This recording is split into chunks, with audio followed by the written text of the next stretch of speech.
Hello, happy Monday, good evening. Thank you so much for joining me. I am Jackie Baker.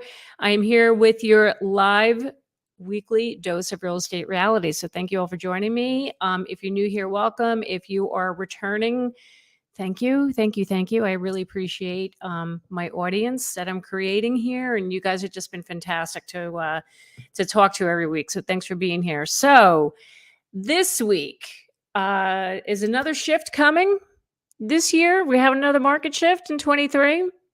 Some experts think we are going to have one, and I wanted to talk about that. A lot of crazy stuff is going on right now. Interest rates came down a little bit, like in the last week or so. Uh, Buyer frenzy is picking up again. I'm going to touch on that later and share with you what I'm experiencing, and you know where I'm going to be going with this. So anyway, this week I am so happy. I have Peter Flores from Orange County, California. He is joining me tonight. Here we go.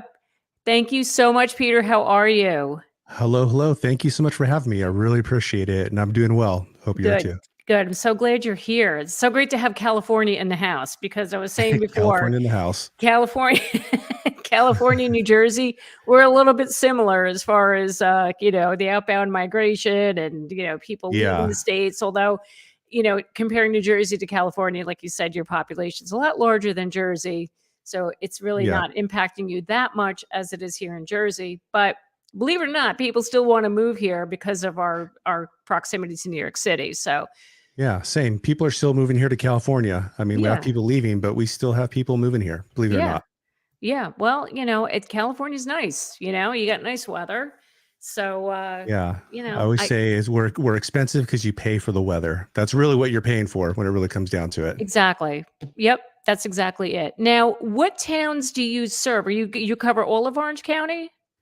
Yeah, I'm all of Orange County. I'm an Orange County native. I'm born and raised in Orange County. I've lived here for like 99% of my life. I lived briefly in El Paso, Texas, Okay. which, and I was young and I really don't remember too much. And then all I remember is being in Orange County, like I said, the vast majority of my life. So while Orange County is pretty big, and I do know the majority of Orange County, pretty much my focus is from about Dana Point, San Clemente, all the way up until about Santa Ana, and I could go into other areas as well too. Like I said, I know the entire Orange County, but kind of that little sweet spot right there is where I focus on. Nice, nice. Yeah, well, California is nice.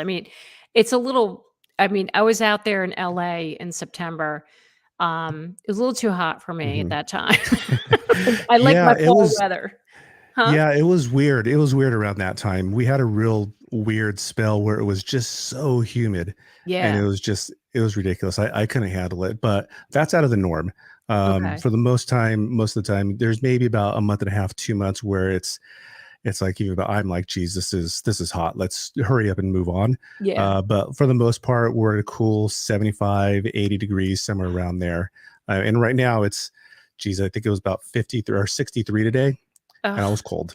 So oh god. yeah, it was cold. Stop. And it was Christmas. Yeah, I know. I'll make you feel even worse right now. Christmas Day, it was 83 degrees on Christmas Day. So that's the kind of weather. If you guys want to move to California, have a nice beachy Christmas, Yeah. hey, I'm your man. So Okay. yeah. Awesome. All right, cool. Peter will hook you up.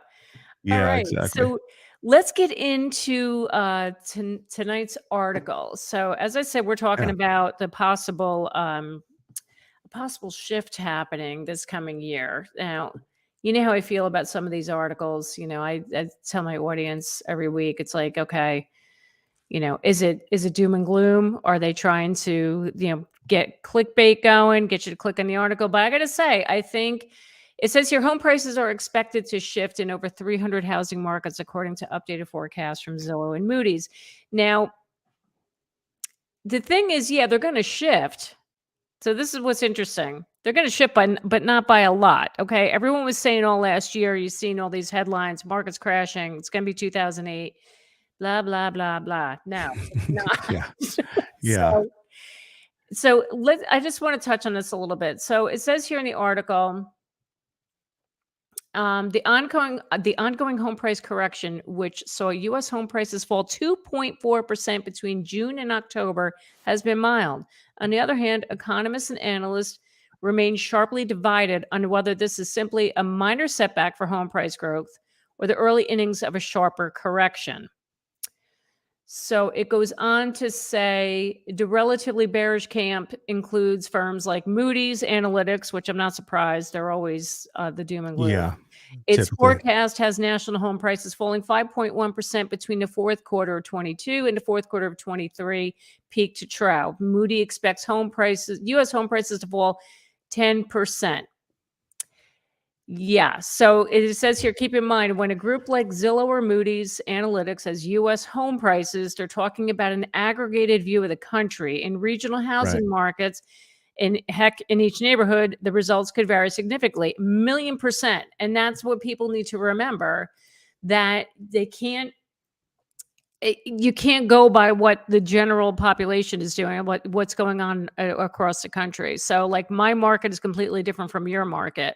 I will tell you, here in Northern New Jersey, this past weekend, the activities picked up again. Like I'm like, oh, here we go It again. has. It Yeah. has. Yeah. Even some of my buyers that have kind of been waiting on the wayside, they're starting. I could see what they're looking at, and I could see that they're picking up and what they're looking at and reaching out and saying, hey, what about these houses? And they're not necessarily ready yet to pull the trigger. They're kind of this weird standstill right now with a lot of my buyers, where they're just kind of waiting it out and see where the waves may go and see what happens. And like you said in this article, it really does vary, literally neighborhood by neighborhood. Yep. What's happening? Like Irvine, for instance, which is right down the street. I service Irvine. If it's priced correctly, it's moving. It's moving quickly. There's other neighborhoods where stuff is sitting on the market 90, 180 days. So it really just matters. And, if sellers need to recognize that you're not going to be able to get what you got last year. This is not 2001 where you're getting 30 offers. It's a new town. It's a new wave, where you have to price it correctly. And if you're price it correctly, do all the right things, you have the possibility of moving it quickly. Right. Absolutely. And that's what it comes down to. And this is what I tell people all the time. You price your house right, it's going to sell. But unfortunately, in some markets in New Jersey, I'm still seeing some sellers are going out there and overpricing, thinking that they're going to get the price that they want. And I said this last week. What annoys me is the real estate agents, and I'm not knocking at my fellow agents. I'm not trying to, but don't take a listing just to take a listing. If a seller says, this is what I want for it, if you know damn well you're not going to get that price based on the recent comps, and you can't convince them to get, like, you got to go with your price. Why are you taking that on then? Don't, because the house is going to sit. You're wasting so much time. Yeah, that helps nobody. I can't stand that. But anyway, so really, listen, I'm gonna say how I feel. So you're gonna get used to that. Yeah, tell her how it is. Yeah, this is how I roll. So yeah. I'm going to go back to the article really quick here. So it says here, now this is what Zillow is talking about. So it said among the 897 markets Zillow measured, it expects 658 markets to see falling home prices between November 22 and November 23.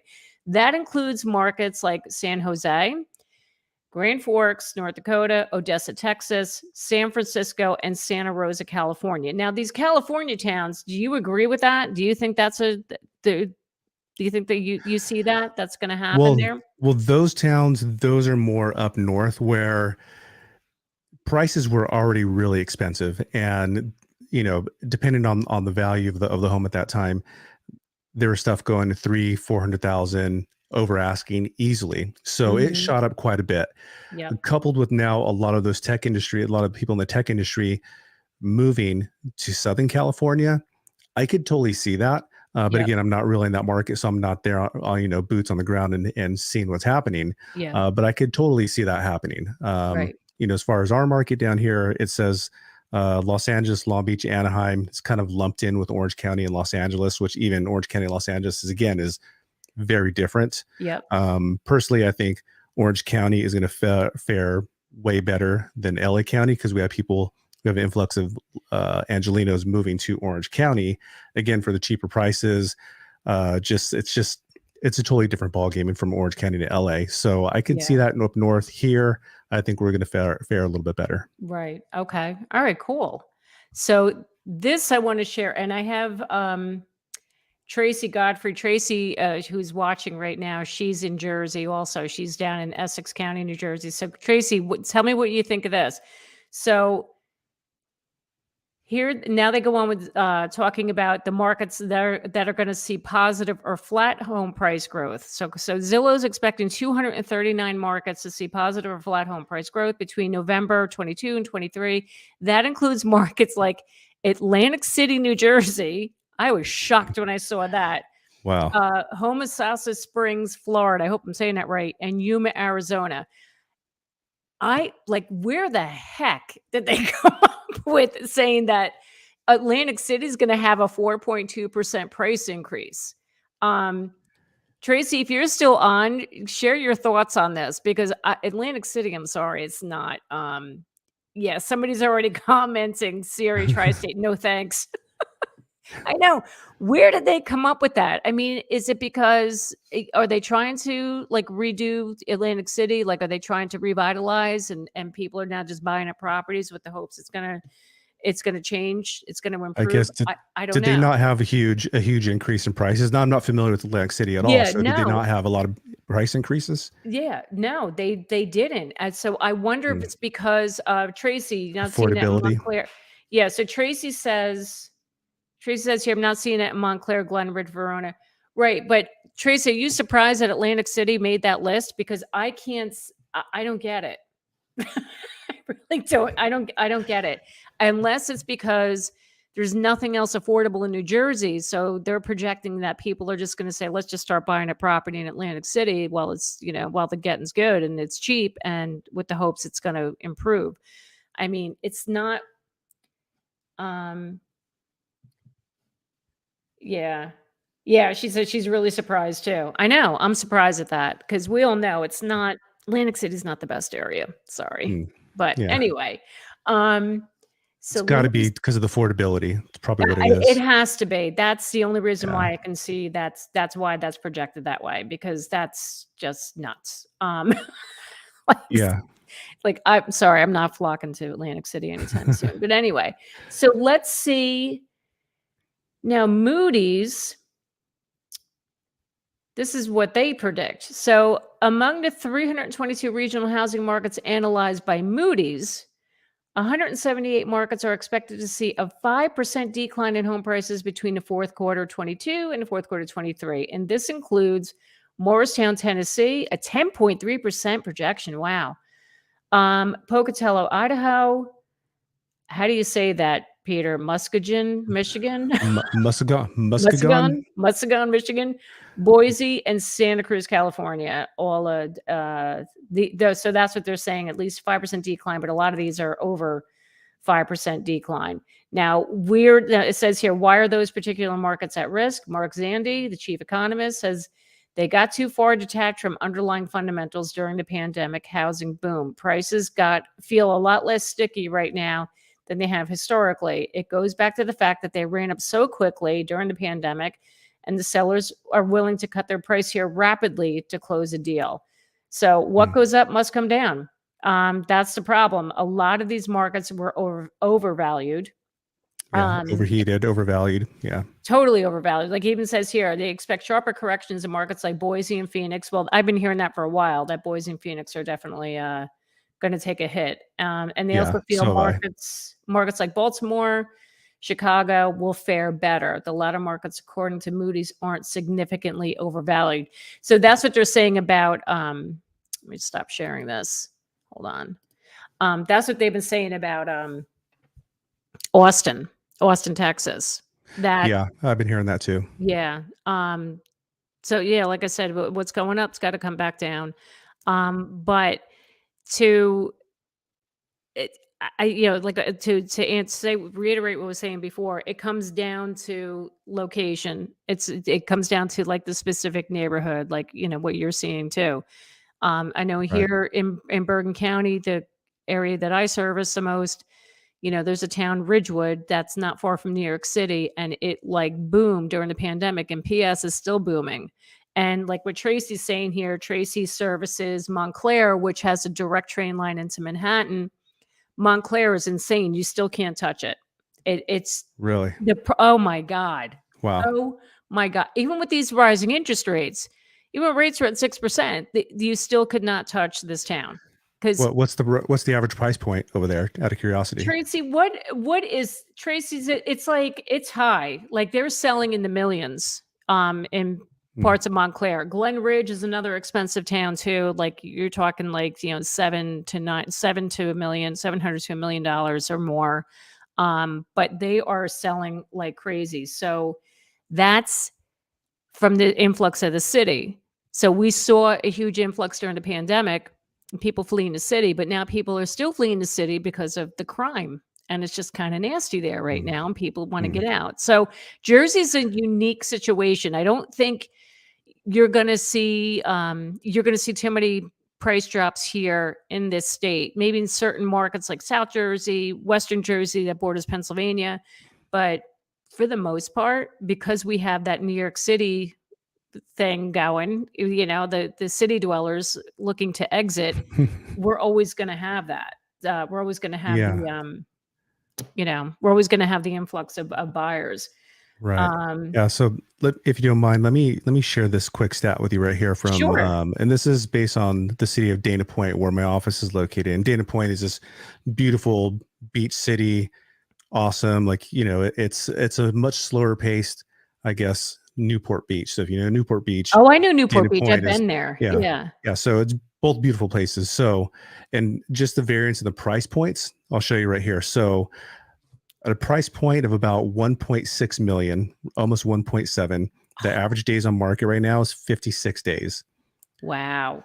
Average sales price of 2.2 million, days on market is 28 days.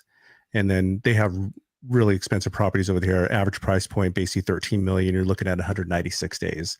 So, but Wow. that's typical for that price point.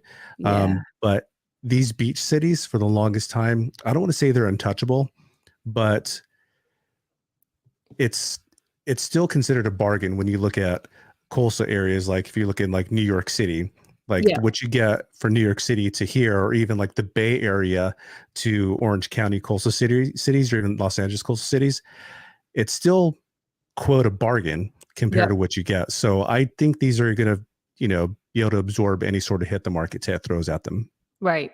Yep. All right. We have a couple of got some questions on here. I just want to bring them up. Let me see here. Bear with. Okay.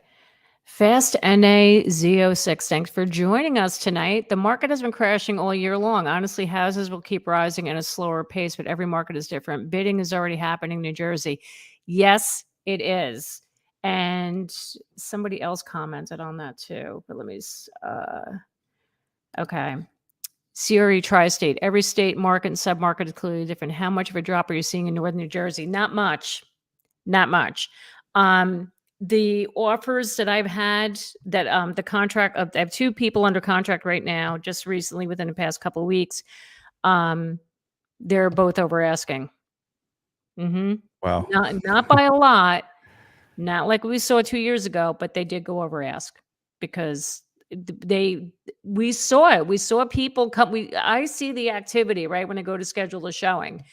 So, and I Mhm. tell my clients, I'm like, look, just be prepared. There's a lot of activity going on. And they're like, yeah, okay, we don't care. So they made an offer and they're like, we're going in over ask. I'm like, okay, but you know what? They appraised, you know, the homes are appraising. So, Yeah. Yeah. I don't see um, any issues with appraising right now, because we had the issue of stuff not appraising when this whole started, like in 2020, because the market was moving so quickly. yeah. Oh, And it's yeah. like when appraisers look at it, it's kind of like a delayed, you know, a delayed opinion of price, right? So I Yeah. haven't seen any issues with appraisals in my area as well. Not yet, hmm at least. So, oh, yeah. So here we have Sierra tries it again. Where are you seeing that the offers on residential homes in northern and central New Jersey coming from? New York City.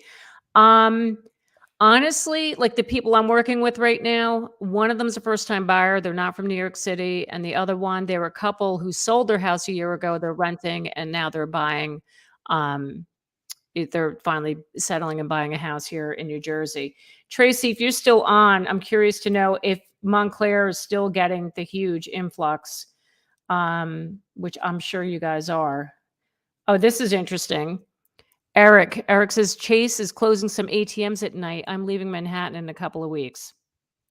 I don't blame you. Mm. I don't blame you, because I have a couple of buyers that they don't feel safe there at all. Let me see.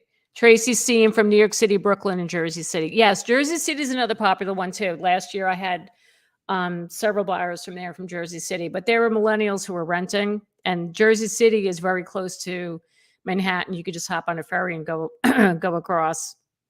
I mean, now those kids are those kids. Listen to me, like the old lady today. You know, those old whippersnappers, those young whippersnappers. They're they're ready to buy a house now. They're outgrowing the apartments. You're at an open in Montclair, asking price 1.2 million, packed. Tracy, you know what's funny? That particular house to go for 1.5. That's in this town of Montclair, Peter, that we keep referring to. Montclair is insane. But Tracy, I'm also hearing from other agents. I follow a lot of agents on Facebook, and they were all posting the activity at their open houses. One realtor said she had 102 people go through her open house yesterday. Another realtor, another realtor in Maplewood had 80 people at her open house. I'm like, I thought I was going to have a heart attack when I saw that. I'm like, oh my God, we're back again. We're back. Now, are these people that are buying the houses up there, are they cash buyers? Are they financing? What is, just out of curiosity, what's going on? For the most part, they're financing, but I got to tell you, people have a lot of money to put down. So, okay. So buying $1 million house to them, a lot of these kids, I should stop saying there that. You go again. A lot of these buyers have, they just have a lot of cash on hand, and they're putting, 30 to 40% down. I mean, a lot of the buyers I had last year, it was the same thing. That's what they were putting down. Actually, the buyer I'm under contract right now, I think he put 40% down on his house. I mean, they're sitting on all this money waiting to buy. Yeah. So that makes sense though. Even with the rates going higher, if you're putting down that much and you're able to save that much, you're probably able to handle that monthly payment easily. Yeah, so that totally makes sense. Absolutely. So Marilyn, hi, thanks for joining us. I'm in Kearney, Hudson County, and it's crazy to see how much real estate and population has changed. I'm ready to leave, hopefully going to Sussex County away from people.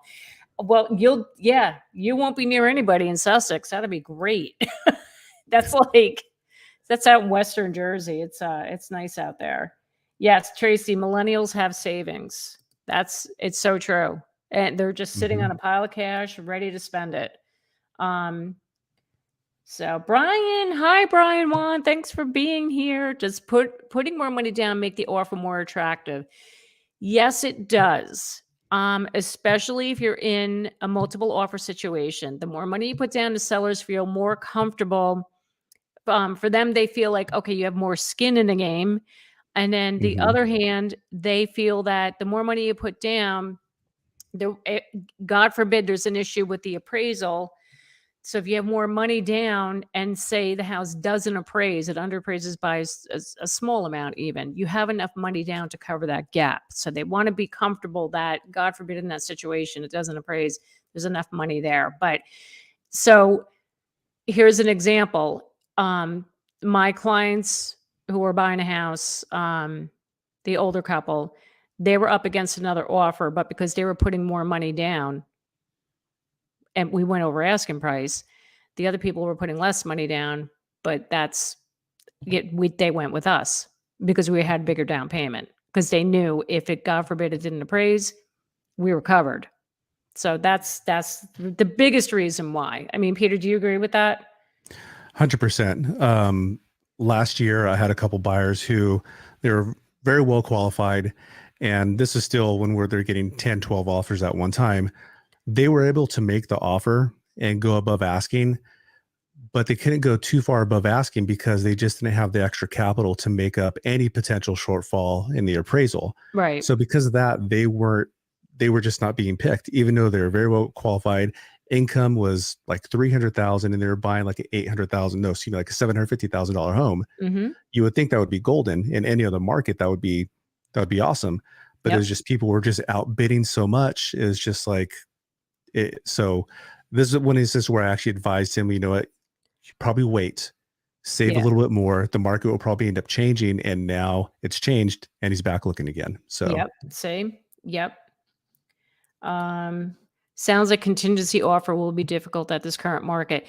Yeah, if you have a sale contingency, based on what we just saw this weekend with the activity, Brian, I hate to say it, if you have a house that you need to sell, I don't know. I would think about getting that. I know we talked about this before.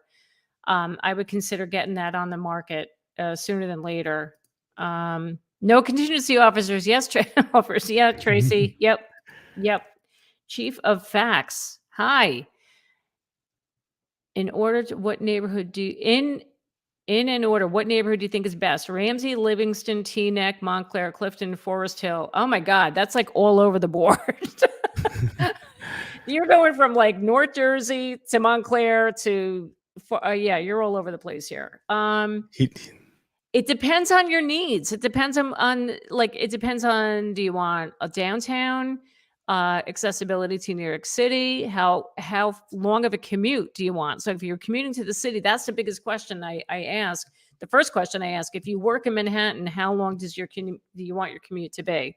So those are things you got to take into consideration. Oh, here we go. My house is under contract at 50% down, no appraisal needed. I'm seeing that a lot too, Peter. I don't know if you've seen that yeah. where, yeah, you can get the appraisal waiver certificate. Hmm. Yeah, a Yeah, lot of we've seen lenders are that. still doing that too.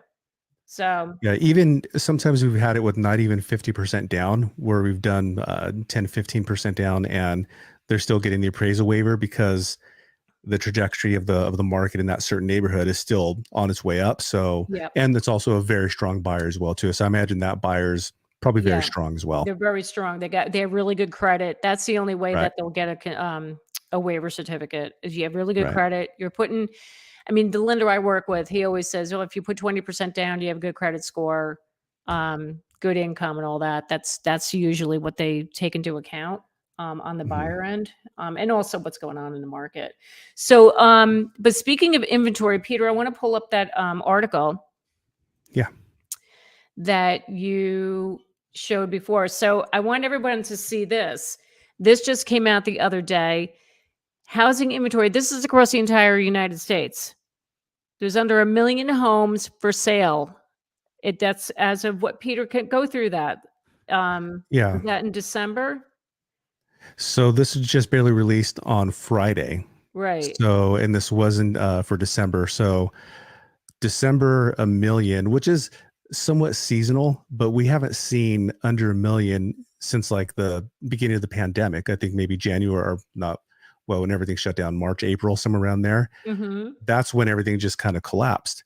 So we're back to that level I right know. now. So, I mean, there's talk of like, going back to the other article where they're saying, no, the housing market's going to collapse. All these doomsday sayers. I don't know where the inventory is going to come from. In order for that to be a big collapse, it goes back to basic supply and demand, right? Yep. We're going to have a large influx of housing inventory from somewhere. It's not going to come from foreclosures. It's not going to come from ARMs, adjustable rate mortgages, because only a small percentage of those were done this cycle. Mm-hmm. I just don't know where the inventory is going to come from. I mean, obviously anything could happen, but I mean, 1 million, under 1 million, that's a tiny bit. So I'll give you another example of just here in Orange County. There's a lender that I know. He's on Instagram and he has a big following. He has about 15 million, or excuse me, almost 15 billion in approved lending right now. People Wow. just waiting. Oh So my God. I again, these people are just waiting, and we're in this weird stage right now. And maybe you could back me up on this, or say you've seen this as well too, where we're in a really weird stage right now where sellers, they really don't want to budge too much, Mm-hmm. and buyers, they're thinking they could get a huge discount. So we have a bit of a disconnect right now where it's not really matching up. And then just the lack of inventory. So sellers are still believing they could still hold tight. Buyers are believing that they could get a big discount, Yep. probably because of all this negative press that's coming out. So Exactly. Exactly. No, I totally agree with you. And I do see that here. I can't tell you how many people I would see like around the holidays, we go to the holiday parties and stuff like that. And they're like, oh, mhm, I was thinking of buying an investment property. I'm going to wait till the market crashes. I said, keep waiting. It's not, it's yeah, not yeah, going to happen. I can't tell you how many times I would say that. Um, but you're right. It's stagnated. The market is stagnated right now because of mhm, that. You have the buyers pulling back, but especially at the end of the 22, November, December, that's when the rates were up and buyers are like, hell no, I'm not jumping in. But I mean, it's a normal slow period anyway, but it was right, even worse this year or that period because of the rates. But now the rates are coming back down. Here they all come out of the woodwork again. But you're right, the inventory. What do we do to address the inventory problem? And that's what I say week after week. And I know people are sick of hearing me say it. It's no one's going to give up that 2.75 to whatever 3.5% interest rate right now, or 4%. My house, I bought my house 10 years ago. I'm sitting at like, what am I, 3.75 is my rate. Who's going to give that? I'm not giving that up, yeah, unless I had to. right. And There's, what do they call you, it? The golden handcuffs, right? They have a golden yeah, interest rate handcuffs right now. absolutely. Yeah. Absolutely. So that's the big question of the day. Where do we get the houses from? And the other scary thing is when I had Christina Smallhorn on last week, and Mhm, we were talking about how renting is going to be the new norm. You're seeing all these investors and builders are building multi-unit places. They're building apartment buildings because they're like, oh, let's just jump into make rentals because the market isn't doing well. People don't want to buy a house. And then you have investors that are buying up new construction homes. So in these communities where these builders overbuilt, right? They were anticipating all these buyers coming in and they were going to be buying up all these homes. Well, PS that stopped. And now these investors are buying up like a whole street of homes, single family homes, just to only rent them out. yeah.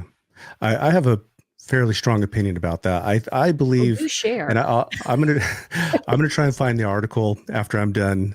After I'm off my soapbox right here, but No, go I ahead. believe whatever they're telling you is saying that people don't want to buy, excuse me, don't want to buy, they want to rent, Yeah, is BS, it because is. the numbers and the facts show that, well, they're particularly saying millennials. They're particularly saying millennials don't want Yeah. to buy, they want to rent. It's BS. The numbers show millennials are, they're in their prime home buying age right now. Yep. And during this last cycle, they accounted for a good majority of the home buyers and first time home buyers. The buyers that I have right now, just waiting, they're millennials. Hmm. They're all millennials. So I don't know where this is coming from. And believe, maybe this goes into conspiracy theory or whatnot, but they say they want to turn this into a nation of renters. Maybe that's true. I don't know. But don't believe it. My camera just Yep. went off. I know. Oh, But we just lost you. There no, you go. I'm here. It's on a timer. But anyways, yeah. So that's what I think. I'm gonna try and find the article so that way people don't think I'm just, Yeah. No, no, no, saying stuff. because we But we yeah, talked let me find about it. we talked about that last week. Let me just get this off for a second. We talked about that last week, me and Christina, where you're right. It sounds conspiracy theory, but you question this. Like, is this what they're trying to turn this country into? And they're trying to Mhm. brainwash these millennials and saying, hey, you don't want to own. It's too much work. It's much easier for you just to rent.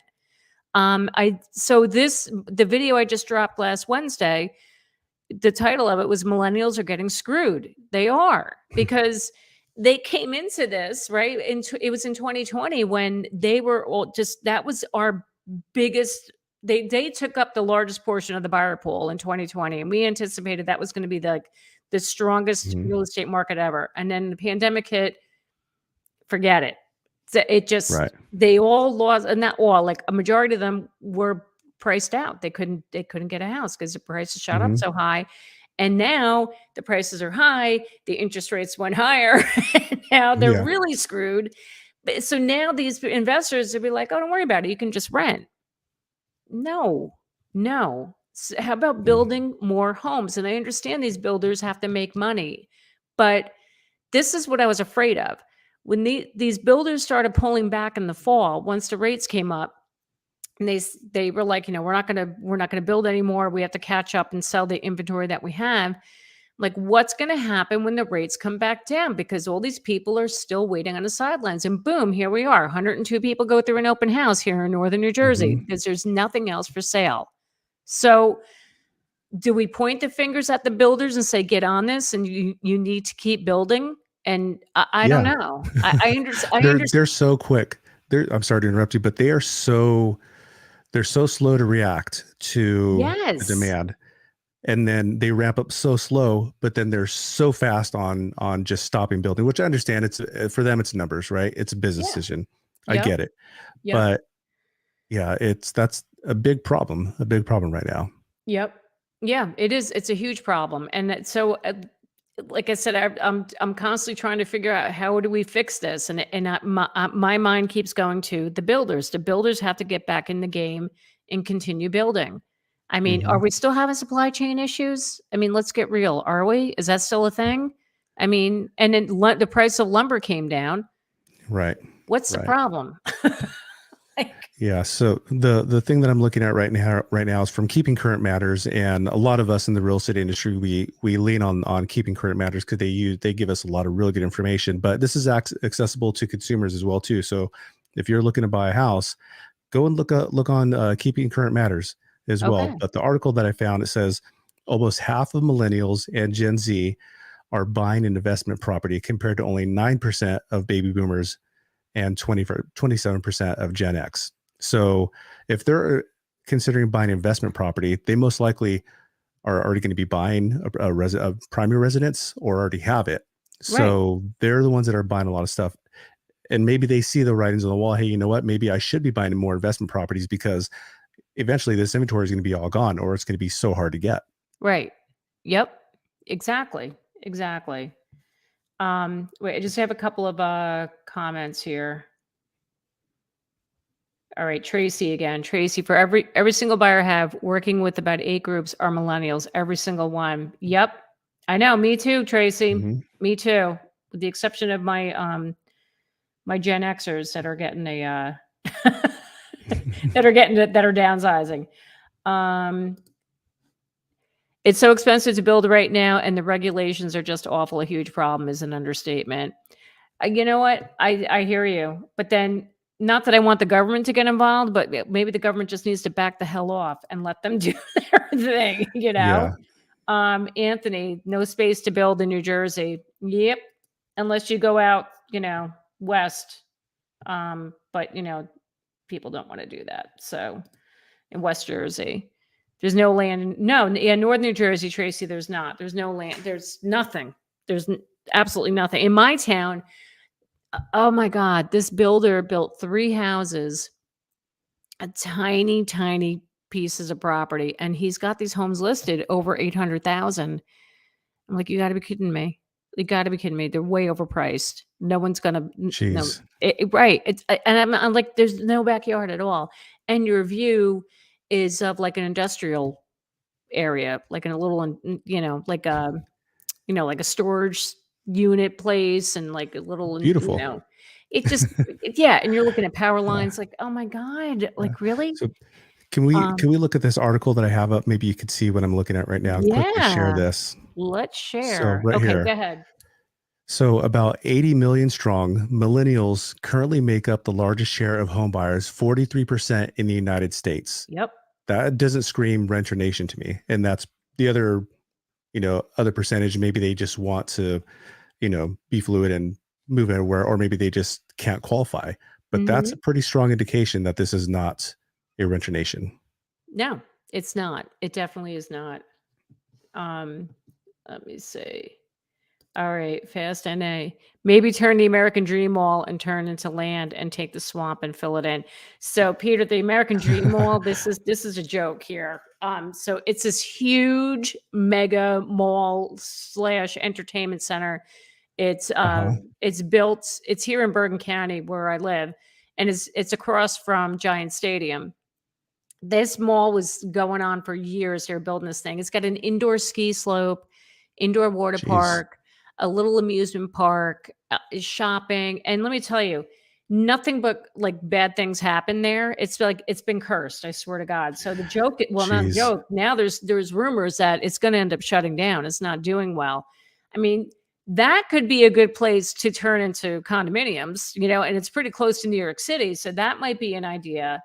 But I don't know. American Dream Mall is broke. Yeah, I know. Well, so when are they closing up shop? Funny story about the American Dream Mall. I'm going to tell the Jersey peeps here. So last year I won the New Jersey Realtors. I was a recipient for Circle of Excellence, and Nice. they had thank you. So they were going to have this big party for us, all of us winners, and it was held at the American Dream Mall. Okay. So my husband and I, we pull up to the mall, and we're just seeing flashing lights. We're seeing cop cars driving around the mall. And we're like, oh wow, what's going on here? So going to the parking garage, my manager texts me. She said, you can't come in. The mall's been locked down. There's a shooting. There are shooters in the mall. Like, Jeez. what? And I'm freaking out because my manager is there and a couple of my colleagues. I'm like, oh my God, are you guys okay? She's like, yeah, we're just hanging out in Saks Fifth Avenue. So the whole thing was canceled. They spent all this money to throw this big party, only for it to get Oh my gosh. ruined by a random shooter. Yeah, Jeez. which happened in the parking lot. But they had to close the whole mall down. They had to make sure everything was, there was no other shooters and everything was good. But yeah, so that mall is pretty, it's pretty cursed. So Mm. yeah. So Anyway, I'm not familiar, obviously, where Giant Stadium and all this stuff is at. So what's the neighborhood like? Is it a desirable neighborhood, or is it not really. No, I mean, okay? it's, Gotcha. it's very urban. Like I say, it's not desirable. It's very Mhm. urban. It's a more mature neighborhood. Yeah. So it's Gotcha. yeah, it's and it's right outside the city. Like it's right off Route 3. Route 3 takes you to Lincoln Tunnel. I would tell you it's maybe 10 minutes into the city from this mall. Um, Gotcha. but that's what I'm saying. If they converted that mall into condos for people who want to commute, that's ideal. You could just hop on a bus and get right into the city. I don't know. Any New Jersey peeps out there agree with me on that one? What do you guys think? Yes, the Garden State Mall is turning space into apartments and changing the retail space with a mix of living and entertainment. So this is another high-end mall here in Bergen County. And Mhm. yes, that project I think is starting, and I think they're going to start building that this year. That one I'm not a fan of because of the traffic. The location of that mall on Route 17 and Route 4. Again, who thought of this? Who thought of this? Because the traffic is a nightmare as it is in that area. Anybody there agree with me that's familiar with that location? I think that it's just a bad idea. Just my 2 cents. I think converting the American Dream Mall makes more sense to make that into a living retail space. But that's me. So, anywho, thank you, Tracy. Appreciate that. What else? I'm just see if I just want to make sure I didn't miss anything. Anyway, was there anything else, Peter, you wanted to add to that with that article? I mean, what else can we say about the inventory? I mean, the inventory is that's the Yeah. topic of I mean, that's discussion the big every thing, day. right? The Yeah. inventory, and then there's another article also by Housing Wire where mortgage purchase applications jumped. I think it was either 25% or 28% from the previous week. Now, obviously, that had to do with the good news on the consumer demand and everybody thinking that inflation is cooling, which personally I think it's going to as well. Yep. Now, obviously, they're just applications, so there's no not necessarily movement yet. But the important thing is it shows intent for people out there that they're gearing up and they're waiting, they're getting ready. Yeah. Maybe they're not necessarily ready yet, but they want to see, okay, at this rate, this is what we qualify for. Maybe we need rates to come down, 0.5%, 1/4%, whatever it may be. When it gets there, that's when we're pulling the trigger. And that day may come sooner than later, Mm-hmm. but that's important. So again, with this coupled with the lower with the inventory crashing, going down below a million, and this uptick of 28% of purchase applications.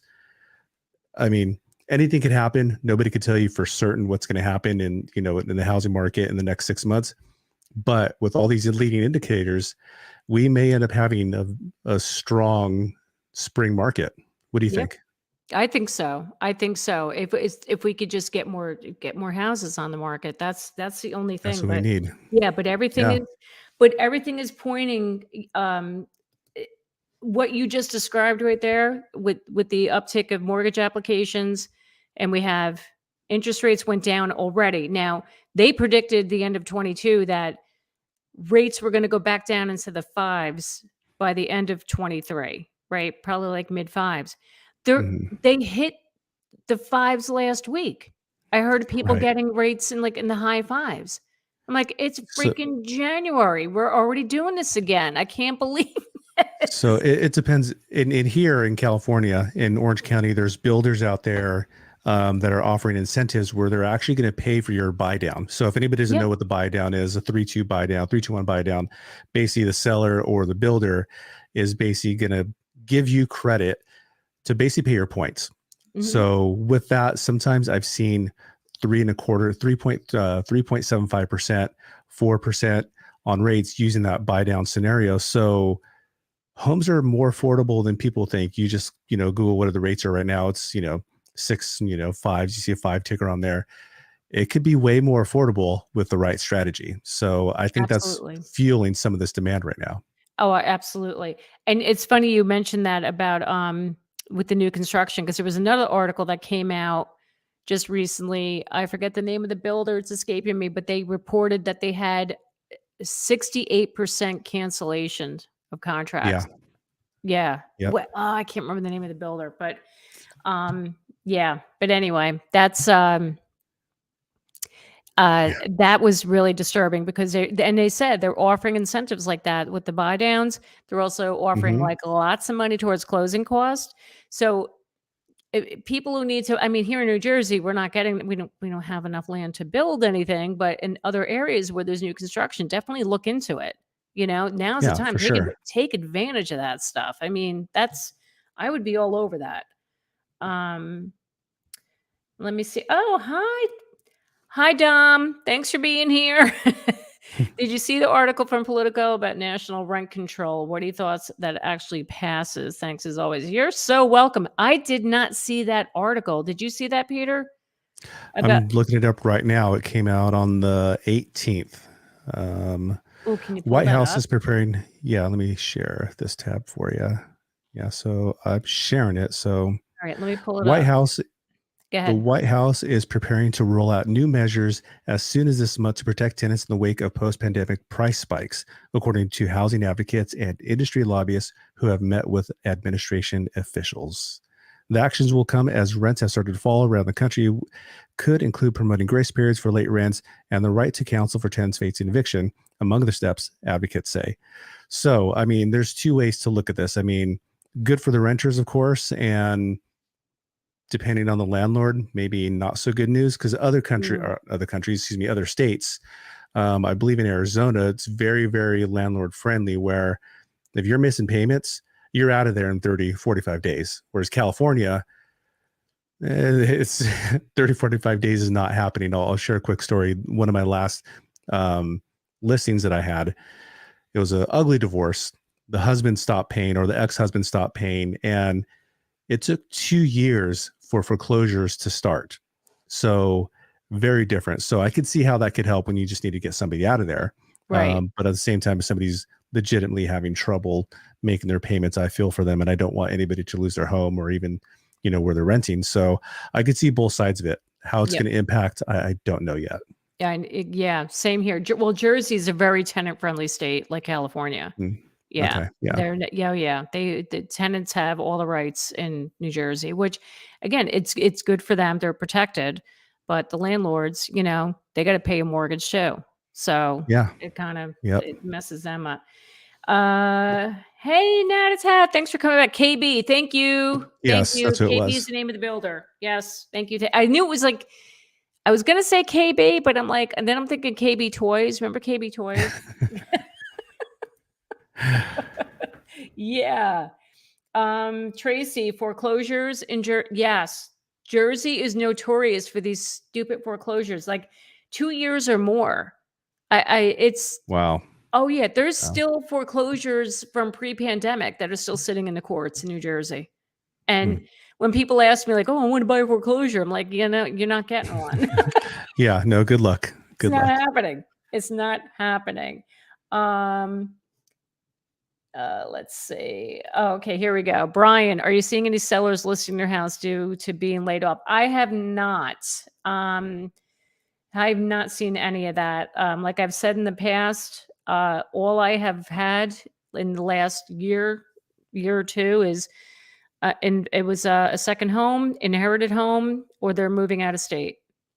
Those are the only scenarios where I had a listing. So I didn't have anybody Yeah. that lost a job, thank God. No, nothing like that. Yeah. So, Same here. We haven't seen that yet. Um, will we see it? I'm not sure. But like I said, Orange County is, for the most part, pretty resilient to all of that. yeah. Yeah, I mean, I saw reports, I don't know if you ever follow that adamdata.com. They analyze the whole housing market, and they look at like Hmm. what cities are in most danger of foreclosure. And they did say last year that Bergen County, certain counties in New Jersey, Bergen being one of them where I live and serve, was at risk because the prices were going up so high and the salaries weren't meeting that to be able Hmm. to sustain that, the affordability. So I haven't seen anything though. I haven't heard of anything. It's just it's not happening. I don't know, Yeah. but you And don't know. You don't know what could happen in the next. You don't know what's going to happen tomorrow. I mean, the economy could blow up, and there'd be layoffs. I mean, there's a lot of layoffs that's happened with Google and Facebook, all those tech companies. right. I think Google just laid off like what 12,000 people, something like that. Something like that. Hmm. Yeah. Hmm. So, I mean, we have that going on right now, but, I mean, Yeah. for the And most the part. people out there, reading, foreclosures, I'm looking at one right now. It says foreclosures are up 64%.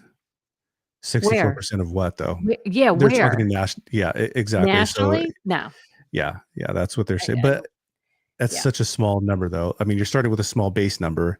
64% sounds huge, right? Yep. But Yeah. you got to put it into perspective. So, okay, so Fast NA laid off is noting because many own the house. Over 49% own their homes outright. True. 29% owe Yep. little, and they also have record low APR and low payments. That's exactly true. So, how are they gonna? Yeah, clickbait. Yep. Thank you. Clickbait. Yep. Hmm. That's Yep. exactly it. You're right. And people have so much equity in their homes right now. Right. So yeah, I don't know. It's the stuff that's out there on the news and the headlines. I just laugh every time I see it. Like you got to be Yeah, kidding me. and a lot of the argument that I've been hearing is saying, well, you know what? People aren't going to want to be sitting on their home when they've lost 25%. Right. But if you're living there, what does it matter? It's kind of think of it like poker chips, right?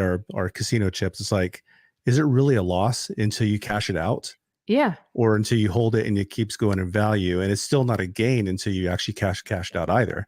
So Mm, if you're planning on there and living, and it's not an investment, like personally, I bought in 2008. Now, I'm sure everybody knows what happened in 2008, yep. right? Yep. I bought in 2008. I lost about $125,000 in value, but I didn't care because I wasn't living for an investment. I bought it for my family. I bought it Yep. to live in, Yep. wrote it out. I sold in 2014, which was the peak. Values dropped again. I don't care. And now I'm so far up. Like I'm glad I moved during those times. The hindsight during the time when I was moving, I was like, maybe I should wait. Maybe I shouldn't move. I'm glad I did it when I did, because Yeah. now I have so much equity built into this home. Yeah. So See? Exactly. Exactly. And that's what people need to look at. Like I was talking to a friend of mine recently, and she's a millennial, and she does not want to buy because, I guess she had a bad experience growing up. It was around 2008 when the market crashed, and she saw what happened, with her parents and with how much value they lost in the home. And she said, I never want to experience that. I said, right, but the chances of that happening again, I mean, it's very, very slim. And if you're going to buy a home, it's for the long term. If you're going Right. to look to sell within a couple of years, it doesn't make sense for you. But she prefers to rent. She's like, yeah, I like to move around. I like to go into different places. I'm like, all right, fine. That's Yeah, that's fine. totally up to you. But Right. what worries me is that there are so many people out there that are afraid to buy because of, they keep hearing the stories of 2008, and they're scared to jump in. And that's just sad. I just think that's sad, because I think Yeah. everybody deserves to own a home. And there's nothing better. I mean, real estate, if you're going to put your money in something, you put it in real estate. Right. So It's interesting that real estate in particular is one of the only asset classes where this talk happens, like, oh, it's going to crash. I'm not going to buy. But what happens when you're putting into your investment account, mhm. right? You go in knowing that, hey, I'm not going to be selling this within the first year. This Right. is a long-term investment. And I believe if people start looking at their home as, I don't want them necessarily to look at it as investment, but if you start thinking it and zooming out broad picture, real estate is the only one where people are scared of this, where you put your money in stocks. You know there's going to be ups and downs, but if you keep looking at it long term, and like I said, and zoom out, most likely you're always going to be up. Same thing with real estate. Yep. Absolutely. Absolutely. Buying means commitment. Unfortunately, some folks aren't ready to commit, even though real estate is an excellent long-term investment. Yeah, it's so true. It's Yeah. so true. Um, yeah. So, all right, Tracy, equity, equity, equity. The media scares these young buyers. They need to stop the scare. Absolutely. It's really frustrating. And that's why when I put these videos out every week, like the one I just did for the millennials, about the millennials I did last Wednesday, I was serious. Like, yeah, you guys are getting screwed, but it doesn't mean you still can't buy a house. You can. There are ways around this, and don't let them convince you, that these investors convince you that you need to rent. Right. And I'm trying to get that message out there. So Yeah. these kids aren't scared. Listen, these kids, Again, I know. these Get off kids, my lawn. Get off my these kids, lawn, kids. Yeah.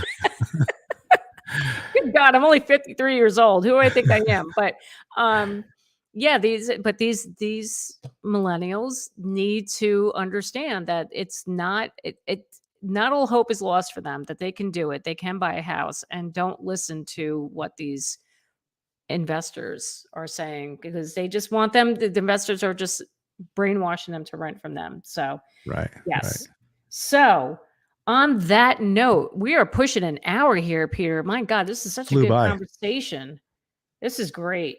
This is really great. So, before we head out, I want to share with everybody your YouTube channel. So, if you guys are thinking Well, about thank you.